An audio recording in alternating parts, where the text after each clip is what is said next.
Well, there were no birds to sacrifice on Tuesday. Maybe you have to move on to an actual chicken this time. Not enough poultry in the world for the Guardians to win 2 in a row. Not enough poultry in the universe for the Guardians to even sweep a series at this point.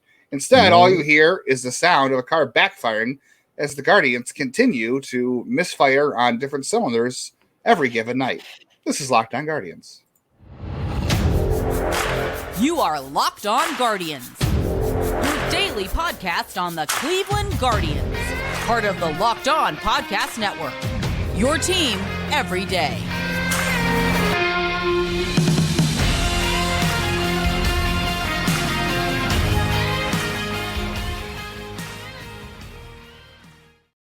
Hey everyone, I'm Jeff. Over there is Justin.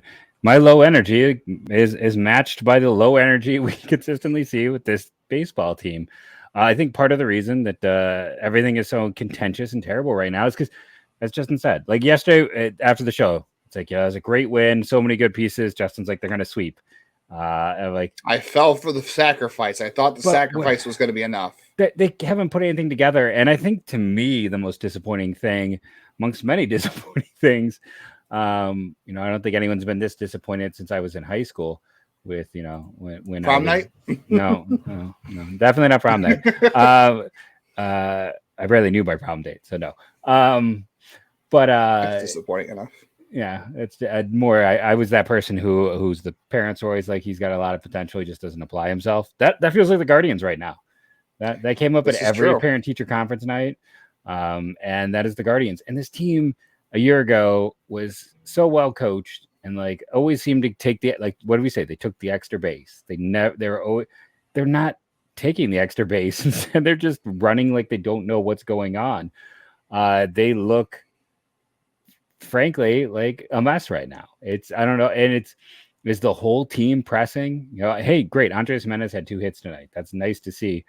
But like everyone's making dumb mistakes all the time.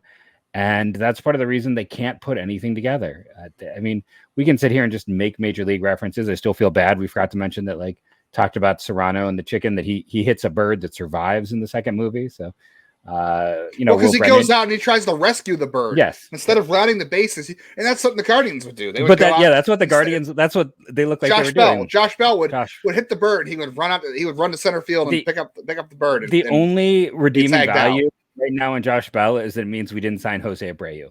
If you haven't seen Jose Abreu's stats, he has no home runs, still 0. Big goose egg. Could have been worse. A 52 OPS. You know what? A negative 1.1 WAR. Hey, at least there's things that need to be fixed about Bell, and unfortunately, this may not be the right organization to do it because they have no idea how to fix launch angles. I mean, Yandy Diaz is going to be an MVP candidate after leaving. Because the guy has biceps bigger than my head or yours. We just talked about how the biceps don't matter, though. But they couldn't fix his angle, like in Cleveland. And then he goes to Tampa, they fix his launch angle, and hey, look. But at least he's league average. Abreu is terrible. But that's the problem, right? This is our redeeming value right now. It's like, hey, at least they didn't stink as badly as they could have. At least they didn't swing there. It's just frustrating how dumb they're playing for a team that seemed to make all the right calls, all the right moves, take the extra base, play smart, play smarter than your opponent. They're playing dumber than their opponent in most games right now. The errors, the simple mental errors, are killing me. Yeah, I'm gonna save my Josh Bell take for later in the show, so stick around for that because I'm hoping it's a promising comparison. They had that's the frustrating thing. They had chances. Before we get to the offense and the mistakes, let's talk about Logan Allen because that was kind of the big story. Yeah, Logan Allen was good through 6 innings, and why don't you go? I think we're actually going to differ on opinion on this a little bit. So go ahead and give you. I know he was at a very low pitch count, but when you get into the 7th inning, I have someone up. That is just my rule. Someone is up and ready to go. I even understand leaving him in there to face Benintendi, because he's the only lefty in that lineup.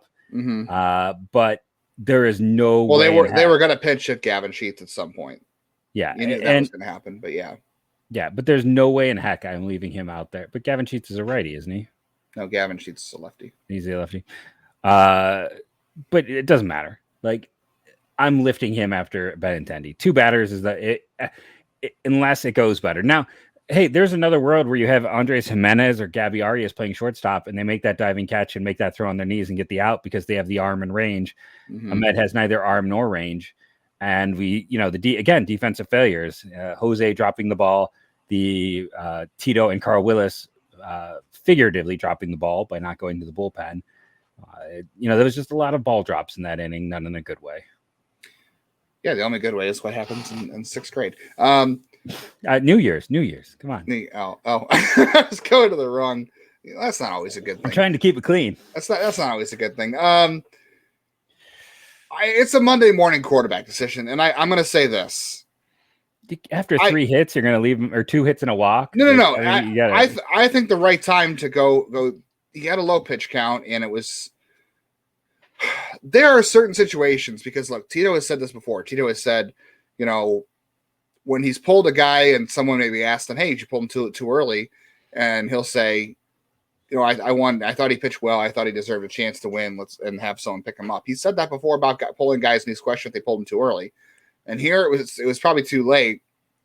Like, okay, right. No problem starting the 7th, obviously, right? Like Vaughn, like you said, that maybe a good shortstop makes a terrific play there, maybe. Benintendi the double, yeah. I think at that point I'm probably pulling him. No way. And even if you don't pull after Benintendi, here's the problem.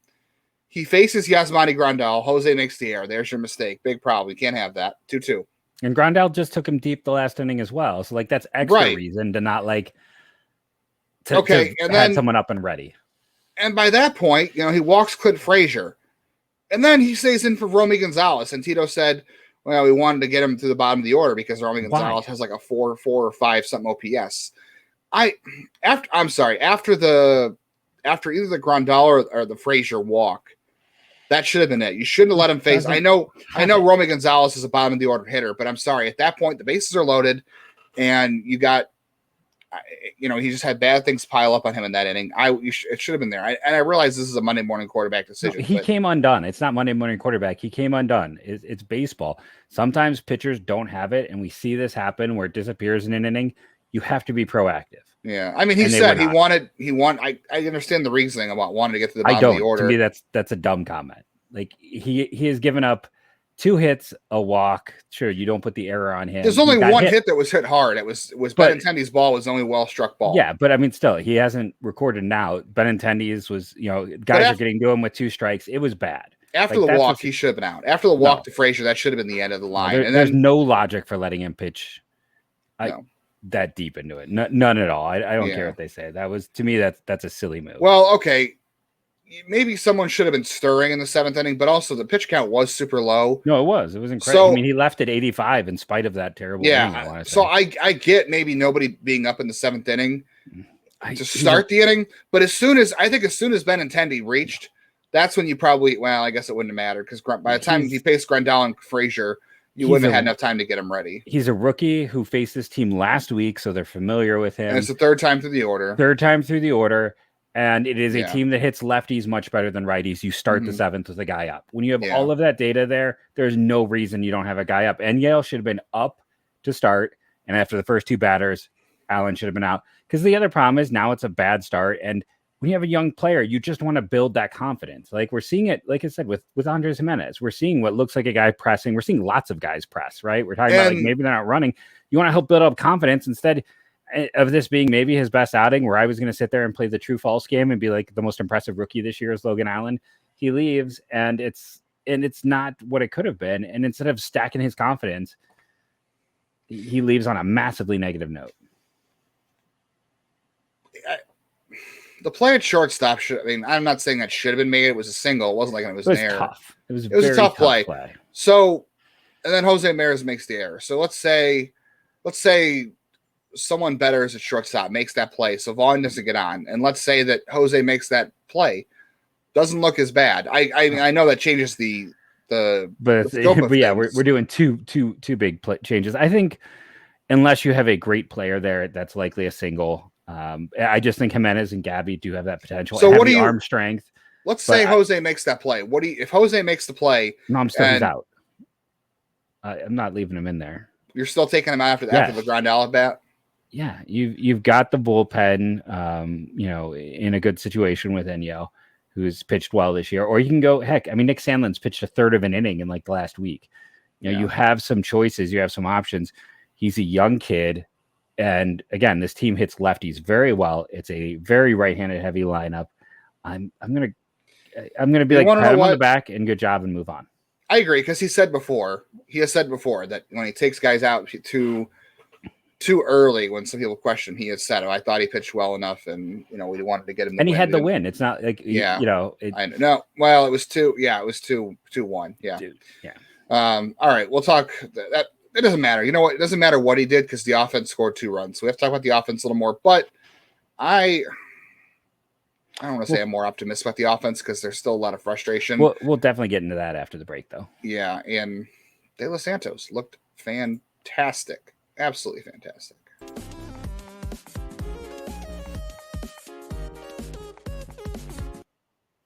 Well, I signed up for a TV service last week, and I forgot to cancel it. I was testing out to see if it was a better option than my current TV service, and it was okay for a few days, and I decided it just wasn't worth the cost. But guess what? I forgot to cancel it. You know how I would have made up for it? If I would have had RocketMoney. I used RocketMoney. I don't know why I didn't check it. RocketMoney is a personal finance app that finds and cancels your unwanted subscriptions, monitors your spendings, and helps you lower your bills all in one place. So stop throwing your money away. Cancel those unwanted subscriptions. Manage the expenses the easy way by going to rocketmoney.com/LockedOnMLB. That is rocketmoney.com/LockedOnMLB. rocketmoney.com/LockedOnMLB. Don't be an idiot like me. And don't forget to check out tomorrow's action on SiriusXM. Quantrill versus Kopech. You got it is a chance for Cleveland. Quantrill looked great last time before that line drive. Check that out on SiriusXM. And they haven't seen Kopech yet because he got scratched last time. So, yeah. Or he got pushed back a day.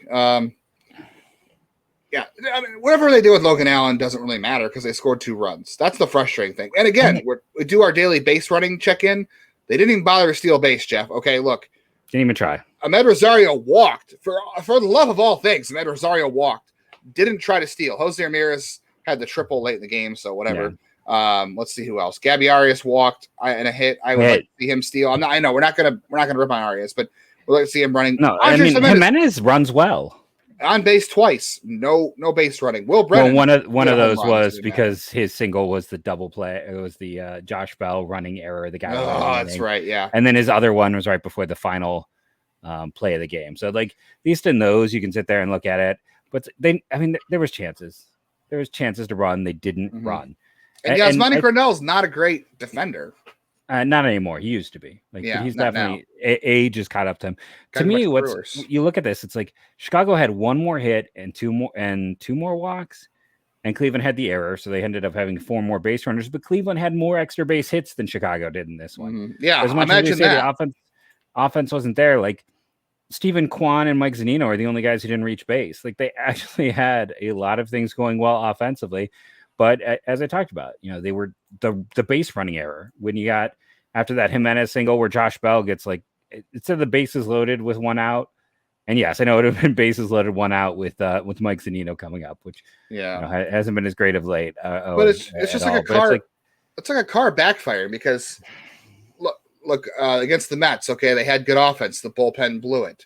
The other night, tonight they didn't score well. And I don't want to say the bullpen blew. The defense and the base running cost them because what if Josh Bell doesn't run them out of the inning? Do they get more runs? Maybe Zunino gets one he can. Right, they might do 1 or 2 things Logan Allen and starting pitching's been the best part of this team, which not really surprised, but it seems like they do 1 or 2 things well every night, and then it's the defense in the bullpen, or it's the offense in the bullpen, or it's the offense and the defense. Okay, starting pitching, bullpen, base running, defense, and the offense. 5 facets. They maybe do 2 or 3 of these things. They look like a badly coached team right now. They look like a team that's failing at the fundamentals, which is so weird because the opposite of everything we've seen. Again, that's just what makes me kind of worried. Did this team read their own headlines too much? Did they not do as much work in the offseason? Because right now they don't look like a typical Tito team that even when they were losing a year ago early on, like they were still a fundamentally sound team that always took that extra base. And like, now they're not even trying to take extra bases. Now they're just, this is like the early 2000 Oakland Athletics, where the Moneyball rule said that stealing was not worth it. So you didn't steal and you just go base to base. Like that's what they look like.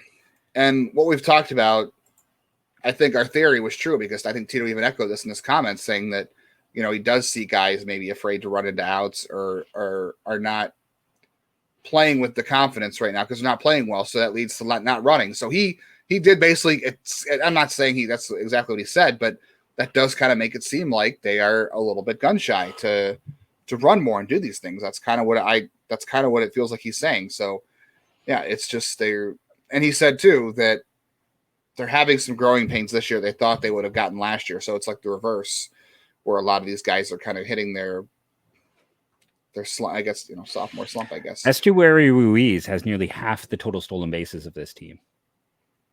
He leads the American League with 24. The Braves enjoy Sean Murphy. I mean, it's like, hey, I mean, it's hard to fault Oakland. It's like, hey, do you want George Valera, who can't stay healthy? Or do you want Daniel Espino, who can't be healthy? You're not giving him Bobby or Williams, that's for sure. It's like, yeah, I mean, it's just, it's again, and I brought it up at the beginning. I think the biggest frustration is they need to get a good run. Every time we get excited, we get kicked in the nards. Every time we think, this punch to the stomach.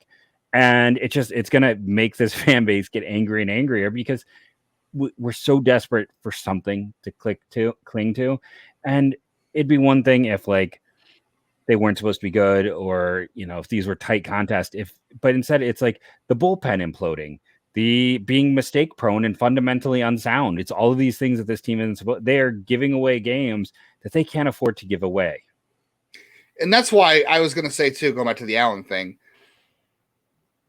I think in a certain situation, I would have been okay with him leaving him in and trying to get him deeper to the game, just because at some point he's going to need to do that. But the third time through the order thing, for a guy like him, for it being a week ago with the White Sox, for the situation they were in needing to win, it was the wrong time. It didn't make sense tonight. Yeah, right. If they were, if it was like a 4-1 lead, I would have said that's fine. Like, yeah, it would have stung if it was 4-4, 5-4. It would have come back to, bite him in the rear end. But there are certain situations I think it would have been okay to test him there and try to, develop him that way.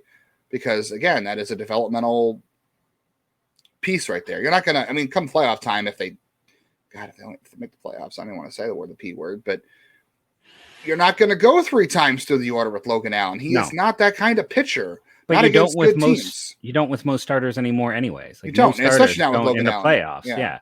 But it's like a Garrett Cole, yes. Like, there are certain guys you'll do that with, but not many. Not many, no. And Logan Allen's not one of them. So, like, there are just very small little opportunities where that might have been okay. Tonight was not one of them because you needed to win the game in front of you, and that just was not the right one. The guy, though, that he brought in was the right call finally. Yeah. Like, let's at least say this. I was really, when I texted you, I said they got to get Allen out of here before this gets bad, and they didn't. I said they have to go to anybody but Karinchak. They didn't. They went to Enyel De Los Santos, and my God, that guy went out there and pitched his tail off. Like, that was the best bullpen performance of the season. Mr. Immaculate Inning. Yeah, wow. That's 90. He didn't have one tonight, but in the past. No, but that was better than an immaculate inning, if you ask me. I know 9 pitches and 9 strikes and 3 strikeouts is great, but Jesus, he averaged 97 with his fastball tonight, which is up 2.5 miles, almost 2.5 miles an hour. Yeah, with everyone else being down. Yeah. And then he threw the slider 9 times. Clearly, the White Sox can't hit the slider because it worked really well for Stefan and Clase the other night and Hunter Gaddis, and it worked well for De Los Santos. But he threw 14 pitches. The White Sox took 8 swings at them. They missed 7 times. The only time they didn't miss was they fouled a slider off. My God, he was out there and he just absolutely sent them packing back to the dugout, just handed them their lunch. So right call to bring in De Los Santos, who's now got a 2.08 ERA on the year. Mm-hmm. So thank God he relegated Karinchak to the next inning after the leak had already sprung, obviously, bringing, should have brought De Los Santos in earlier. But now. And the nice thing was no walks, because that's been his bugaboo this year, is he's been walk prone. I know. I had someone text me and said, "Oh no, Karinchak's," and I said, "Well, it doesn't matter now. They're losing. He can't really blow it." Well, I mean, with Enyel's bugaboo as well this year. His walk rate has been high, so it's nice to see no walks for him, and then Karinchak to have the clean inning. I mean, hey, it helps. So, do you think that we can see, like, I don't want to say this is, I don't want to take anything definitive away from one outing, but do we think that maybe there could be a flip here where De Los Santos is pitching behind? So you have obviously Clase and Stefan were out, and Henches was out. I would like to see, because normally their order is something like it was last year. It was like Henches, Karinchak, Stefan, Clase. I would really love to replace Karinchak with De Los Santos for the time being. I know it's just one outing, but I mean, the guy's been good. Like you said, 8 walks and 17 1/3 is kind of iffy, but everything else has been fantastic. And after he wasn't missing a ton of bats, but as you said, the velocity jumped. I think he was what a great. He was the last move, the last move this organization made before the lockout. And I didn't even cover it on the show because I was like, I looked at the numbers. I'm like, he's going to be inconsequential. Again, if I'm going to take my victory laps, I'll take this one on the chin. I think he should be. I think right now, if you're going to do the, Tito, last year it was like the 7th was Stefan, 8th was 99, and the 9th was Clase. I think Stefan should be 8, Clase 9. I think the 7th should be Enyel until we figure out what's going on. Henches, he's still working his way back. Like until Henches is Henches, which he has not been in his first few outings, he's a guy you kind of have in that mix. Just simply flip those two. And flip it's going to be interesting when let's say when Cody Morris comes back for part 3 of the show. We should take our break here. Might be come back and we'll talk about where he could end up, because I don't think he's going in the rotation just because of we'll save it.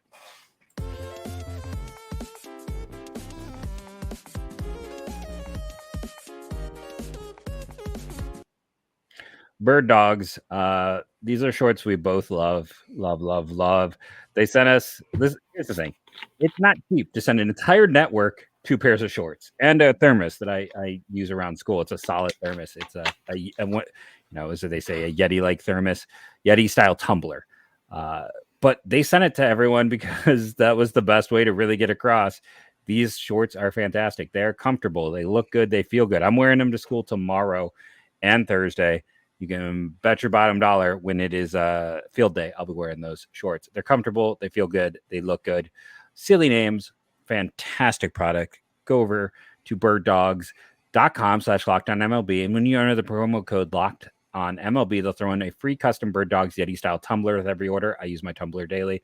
That is birddogs.com. We love these shorts. I wore them to bowling the other day, and I'm going to pack them for my honeymoon. So very versatile. They do both. And then don't forget, on Thursday afternoon, after you're done listening to this and you listen to Locked On Prospects or Locked On MLB, make sure you're tuning in on Sirius XM app to catch the action at 1:10 between the Guardians and the White Sox. Cal Quantrill, Mike Kopech with Tom Hamilton and Jim Rosenhaus on the call. Okay.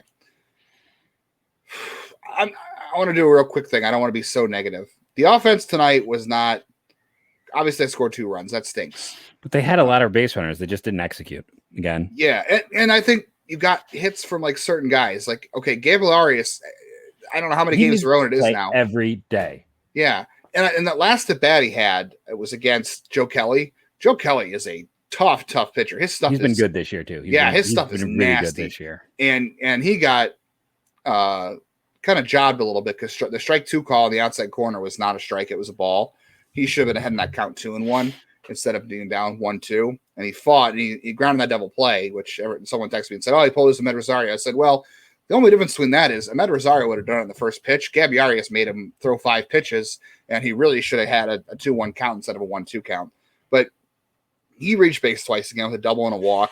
He had another hit that was like 109 miles an hour plus. Like, I mean, his at-bats just look good. Like, it's the at-bats consistently. He is not chasing as much. He's getting pitches to hit. Yeah, it was a 109 double. Everything he's doing looks good. And let's see. Jimenez had 2 hits. That's encouraging. Like, you need that. Brennan hit a home run. God, that he need that. And I know Zanino went 0 for 4, 2 strikeouts. He did hit a ball just short of the wall. I'm not going to say like that's unfortunately that kind of is a positive for him, right? Because that is not a home run in 30 ballparks, it says, but it was 100 miles an hour off the bat, and it had a 570 expected batting average. So, and 29 launch angle, which is good. That's the thing. Like you go through like Rami Gonzalez's double was the hardest hit thing of the game. If he hits that to right field or left field, it's a home run. He hit it to dead center. So, and then Naylor and Arias had the next two, and again, 12 and 13. If they were like a 20-degree launch angle, both of those might have gone out. Maybe, yeah, that makes a difference. So, like, we're trying to like put a silver lining on this, obviously. So the offense was like, it's still not good and not coming through, but there were a few positives here. So I don't know. I guess Joe Kelly was over 100 in that inning, by the way. 100.5, 100.3, 100.2. Joe Kelly is insane. He's an interesting dude. I don't know. He had the 5 hardest thrown pitches in the game. I was telling somebody else today too. They said, what are your positives right now for this team? I said, well, they beat the White Sox last Wednesday, right? They could have won, or last Thursday, I should say. They could have won all 3 of those Mets games. They had chances to win all 3 of those Mets games. They won Monday. They had a chance to win tonight. So this is a situation. I said this on my Lockdown Now. This is a team that's finding ways to lose. Bad teams find ways to lose. Good teams find ways to win. If they were playing good, solid, fundamental baseball right now and the bullpen wasn't leaking, we could be talking about a 1, 2, 3, 4, 5, 6 game winning streak going back to last Thursday. You have a few bounces of the ball, a few good fundamental plays, the bullpen not crap in the bed. Like, 1, 2, 3, 4. Yeah, we're talking about a 6 game winning streak. Like, I'm not saying I'm not trying to put lipstick on a pig here. I'm just saying. Yeah, you are. This is a lipstick on a pig day. Okay, I am, but I'm also saying like there were a few bounces of the ball, a few good. But that's why I'm saying they're a bad team, because they found ways to lose these games instead of winning them. Yes, but if this is last year, they win those games because they do, like you said, they do the little things to win, and they just aren't right now. So I don't know. There it was. I offered you some positives offensively, and then I just completely put them down the garbage. The thing, though, I think we can agree. Like, Gabby is one of the few people that consistently you're excited to see play. Like, we need to. Well, you're talking about development and not winning. You're talking about because he's developing at the major league level. So, but you're getting excited about a guy who's starting to show signs of life developmentally at the major league level. You're not talking about winning. Like, we should be focused on this team trying to find ways to win. Instead, we're getting excited about Gabriel Arias showing signs of development at the major league level in a loss. That's the problem. I'm excited because it's been a week of good play for him, and let's see if we can continue to build on that and hopefully see more. It's a developmental win. It's not a win on the field, and that's the problem. No. This is not supposed to be a developmental year, even though they are still the youngest team in baseball. I don't know. It's tricky. Okay, let's get out of here on the last few notes we have. Cody Morris is going to rehab Wednesday at Akron. No real. I mean, I think it's probably just going to be an inning because he hasn't pitched yet. So. They still have not really said like what role he's going to be in. I think it's going to be a relief role. They don't have rotate. The rotation is already crunched, so I think it only makes sense in the pen. And then, I mean, he could be. Listen, he hasn't pitched recently, but his strikeout stuff is as good as anyone's not named Clase on this roster. Like, he could be. It could be a stabilizing force. He could be a weapon. Maybe you could stretch him out, and then you never know what's going to happen in terms of health, but. He's an exciting addition. Yeah. People don't mention him when they talk about like, oh, Savale's hurt and McKenzie's hurt. Like, people are sleeping on him. I think there's a small degree of sleeping on Cody Morris because of the health. Yeah, I agree. He is, again, we said it yesterday. If you're an everydayer, you heard us say how excited we were to see him pitch because he shouldn't even be a prospect anymore. He's 26 and he's always hurt. He should have been in the majors with a regular role by now if he had stayed healthy. So yeah, I think bullpen makes the most sense. And if you're trying to rehab him as a starter, then you got, a while to go to stretch him out. So I don't think it makes any sense. Aaron Savale threw on Tuesday night in AAA Columbus, 3 1/3, 5 hits, 2 runs, a walk, 5 strikeouts, gave up a home run, and then a little bloop job for another run. He was, fine. He looked good, but he only threw 70 pitches. So who knows if his next start's going to be in Cleveland or not. I think the next time out he threw 70 pitches. I would think the next time out he could probably throw 80. So there's a chance he probably could be ready to make the next start. And he last started a game in April, so he's close enough to being ready. Tristan McKenzie will rehab Thursday with Columbus as well. So we'll see what his pitch count gets to. And then Thursday on Sirius XM at 1 o'clock, or I should say 1:10, Jim Rosenhaus, Tom Hamilton, Michael Kopech, Cal Quantrill in the rubber match. Let's hope to God they find a way to win the game. Do the little things right. Kopech has struggled this year too. Like this is a matchup they should be favored in. Yeah, they should be. But they don't win the games they should. They don't win the games they should. They keep winning the games they shouldn't. Well, today was one today is one they should have. Right, and they shouldn't have won the 100 Gaddis like you would think they would. They should. Yeah, today was a game they should have lost when you look in the matchup. And they did. Yeah, later this week, we have to talk about the rotation. Who's going to go off the 40-man roster when Savali and McKenzie come back? Well, I should say 40. I should say Morris, not Savali. Savali's on the 15-day IL, so he doesn't need to be re-added to the 40, but McKenzie and Morris do. Let's talk about the 6-man rotation again because somebody asked Tito about that. I know we've already kind of hashed that, but somebody did ask him about it, so it's worth revisiting. Friday, because the Guardians are off on Thursday, we'll get back to Around the Farm Friday, the MLB draft segment of the week, and we will do mailbag questions. So start submitting your questions for Friday's episode. YouTube, Twitter, whatever. No, thank you all for listening. Remember to rate and review, download daily. It helps. Tell a friend. Get those listens up. On the positive days, we seem to do not as well as on the negative days. So let's help reinforce the positive and share with a friend. Thank you for all you do, and go Guardians, go.